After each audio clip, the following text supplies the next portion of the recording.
The Canadian dollar is more than just currency. It serves as both a historic artifact and a crucial economic benchmark. Canadians use distinct terminology for their currency. The $1 coin is the Loonie, and the $2 coin is the Toonie. Paper dollars are often called bucks due to the historical trading of beaver pelts, where a male beaver was known as a buck. Early Canadian colonies utilized various currency systems. This video highlights the Canadian pound, the Nova Scotian dollar, and the Newfoundland dollar, each active for different periods and valued against British sterling. The Uniform Currency Act of 1871 created a single dollar for Canada. This followed the adoption of the decimal system in 1858 and the alignment of the currency with the US dollar, rejecting the British pound system.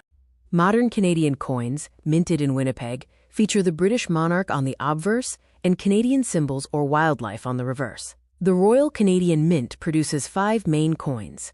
The Royal Canadian Mint has continually evolved the metals used in its coins. This began with the silver Voyageur dollar in 1935, transitioned to pure nickel in 1968, and introduced multiply-plated steel in 2000.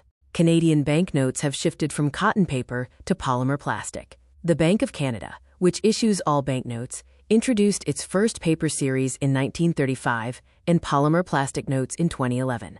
Old paper notes lost legal tender status in 2021.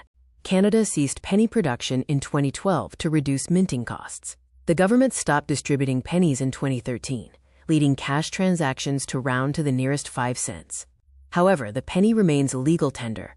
The Currency Act limits the use of coins in cash transactions. For example, customers can pay up to $40 in toonies, $25 in loonies, $10 in dimes, and $5 in nickels. Canada's significant crude oil exports, primarily to the United States, make the Canadian dollar a petrocurrency. Shifts in global oil prices directly impact the Canadian dollar, with high prices often strengthening the currency. The Canadian dollar floats freely on the global market, meaning the Bank of Canada does not set a target price. It reached parity with the US dollar in 2007 and achieved a modern high of $1.1024 that November. Global central banks trust the Canadian dollar as a reserve currency. It is the 5th most held reserve currency globally, representing nearly 6% of daily foreign exchange volume. Banks rely on Canada's stable legal and political systems. 3 core strengths secure the legacy of the Canadian dollar: massive natural resources that back its economic value, a stable democratic government that guarantees global trust, and advanced minting technology that combats counterfeiting.